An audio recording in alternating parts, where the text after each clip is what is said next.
नर्मदा तिवारी और आप देख रहे हैं तिलक पत्रिका। अभी हमारे साथ जटाधारी बाबा हैं, तो चलिए इनसे जानते हैं कि काशी में आने का क्या महत्व है और खासकर ये बहुत ही लंबी जटाएं रखे हैं, उनके जटाओं के बारे में भी जानते हैं। जी बाबा, अपना नाम बता दीजिए। मेरा नाम महेंद्र गंगागिरी है। कहाँ से आए? मैं वैसे तो श्री पंचदशनाम जूना अखाड़े का एक छोटा सा सेवक हूँ और रहता मैं रानी खेत में हूँ, जो कि उत्तराखंड में पड़ता है। बाबा, आप इतनी लंबी जटाएं रखे हैं, कैसे इसका केयर करते हैं और कितने सालों में अपने इतनी बड़ी जटाएं की हैं? जटाओं को तो 20 साल से ऊपर हो गया है और केयर तो ये है कि इनकी केयर ही नहीं करनी पड़ती, यही इनकी केयर है। देखभाल बस भगवान भरोसे ये चलता है। केयर करनी हो तो जैसे पंचकेश जैसे खुले बाल रखें, छोटे बाल रखें, कंघी करें, तेल करें। पर जटाएं क्या होती हैं? जटाएं होती इसलिए हैं कि आप इनकी जो है देखभाल ही ना कर पाएँ और जो है केशों की तरफ आपका ध्यान न जाए। जिस तरह बस भगवान ने बना दिए उसी तरह वो चलते जाएं बस। और यही जो है जटा का स्वभाव होता है। क्यों रखते हैं जटा? इसके पीछे क्या मकसद होता है? जटा का तो सब मतलब ये भगवान भोलेनाथ का श्रृंगार है और जो शिव भक्त हैं वो भी उन्हीं जैसा श्रृंगार करते हैं। तो इसलिए जो है संत सन्यासी बैरागी संत महंत लोग जो है जटाएं रखते हैं। और दूसरा इसका कारण ये भी होता है, मैंने आपको बताया कि जैसे कि हम पंचकेश रखेंगे तो उसमें क्या है कि कंघी करना पड़ेगा, तेल करना पड़ेगा और जो है उसको समय देना पड़ेगा, उसको धोना पड़ेगा, सुखाना भी पड़ेगा। पर जटाएं क्या होती हैं, इनको धोने की भी टेंशन नहीं और कंघी करने की भी टेंशन नहीं, तेल भी इनमें नहीं लगता है। जो जटाधारी होते हैं वो तेल नहीं लगाते हैं। तो मतलब कि ये है समय आपका जो है बच रहा है और सदुपयोग में उसको करना है। ऐसा मतलब जटा का सिद्धांत होता है कि आप बस जो है अपना जो है ये इन प्रपंचों में ना पड़ो। जैसे दाढ़ी मूछ का भी यही सिद्धांत है कि अब आप दाढ़ी मूछ बनाओगे तो कितना समय ख़राब होगा। हफ्ते में 5-7 बार ये शेविंग करते होंगे कम से कम, वैसे ज़्यादा भी करते हैं लोग बाग, पर कम से कम उसको 5-7 दिन जो करनी ही पड़ेगी। 1 घंटा उसका ख़राब हो गया तो हफ्ते का जोड़ा जाए तो कम से कम 7-8 घंटे उसने खामखा ही नहीं ख़राब कर दिए। इतना समय वो भगवान का भजन करता या जो है सात्विक कर्म करता तो कितना अच्छा होता, कितना संसार को फ़ायदा होता उसके इस कर्म से। पर बस वो तो अपनी जो है सुंदरता में लगा है, दाढ़ी मूछ मुंडवा दिया, बाल मुंडवा दिए, लगे हैं कभी ये स्टाइल कभी वो स्टाइल।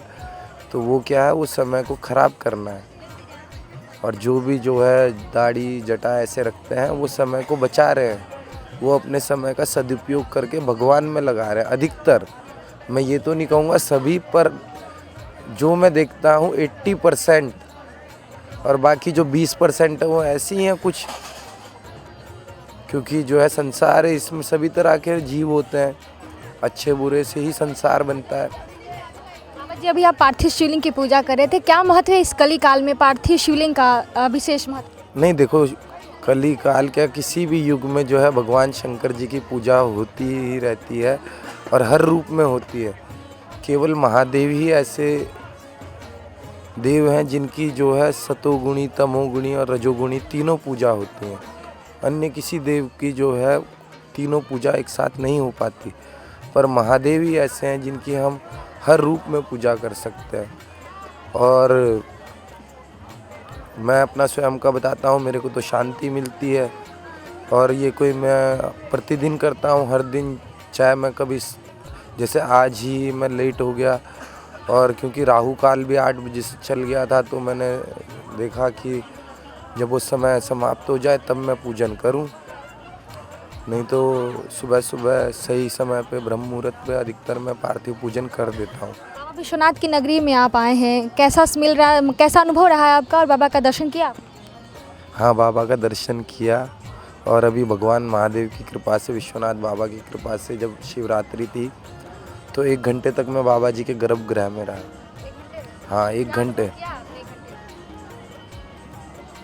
मैंने स्वयं का अनुभव मैं बताता हूँ। विश्वनाथ की अति कृपा मेरे जीवन पे है। सबसे पहले ज्योतिर्लिंग भी मैंने विश्वनाथ जी का ही दर्शन किया था अपने जीवन में, सबसे पहला। उन्हीं के बाद मैंने सब ज्योतिर्लिंगों का दर्शन किया, पर ज्योतिर्लिंगों में सबसे पहला दर्शन मेरा बाबा विश्वनाथ का ही था।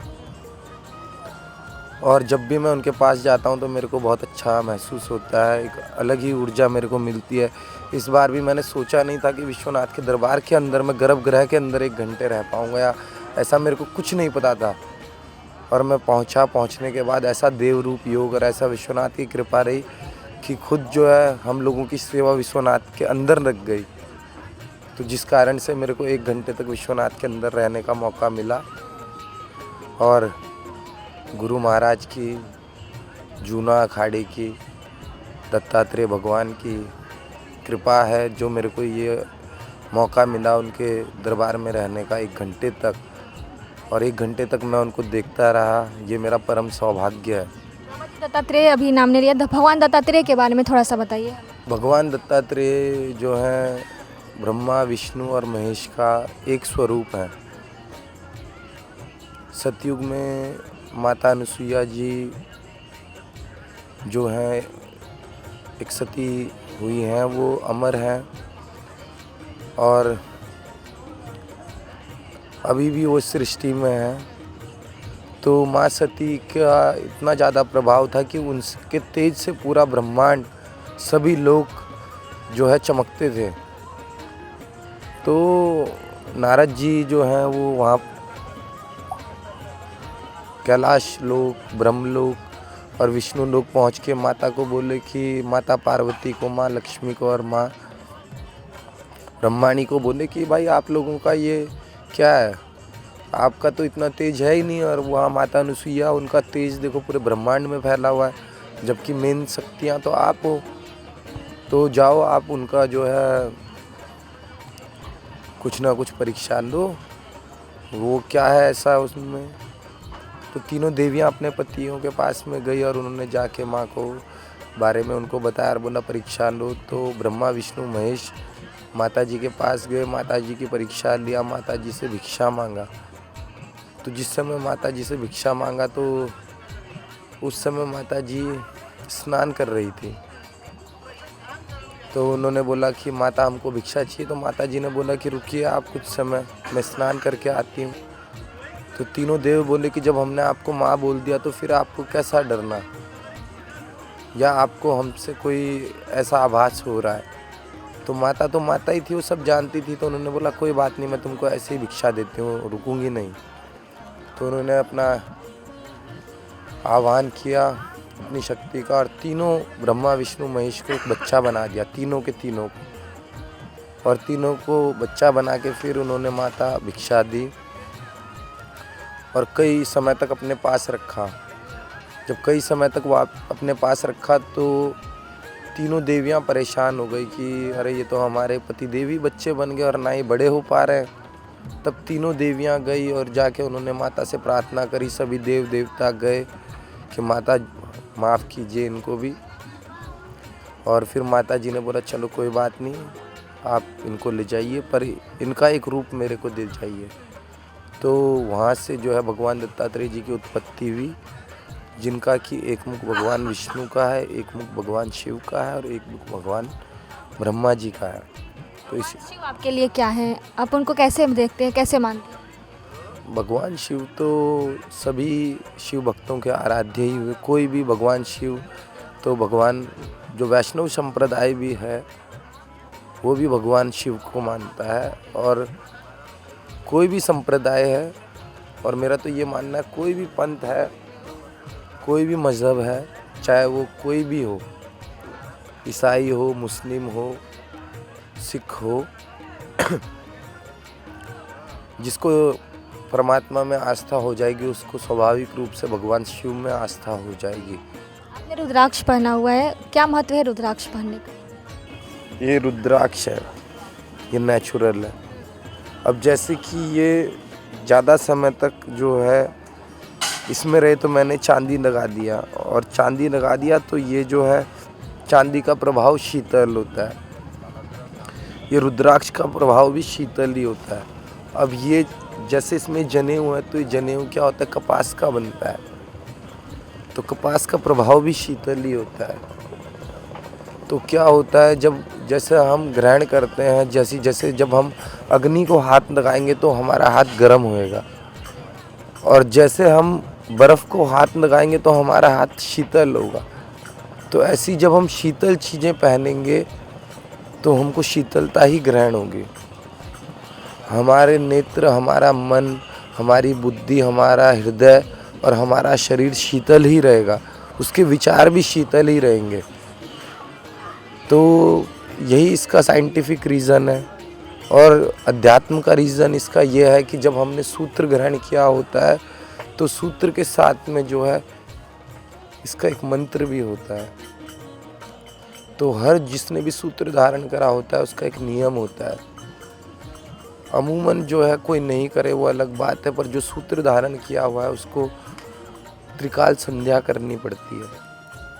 पर भगवान के कर्म में जो है तृप्ति है, और सूत्र भी हमको जो है भगवान के कर्म में रहना सिखाता है। ये हमको जब हम उसको देखते हैं, जब ये हमारे गले में रहता है तो हमको याद रहता है कि हाँ, हमारा सूत्र हमारे गले में, हमको संध्या करनी ही करनी है। ये ऑटोमेटिक जो है समझो हमको याद दिलाता ही रहता है।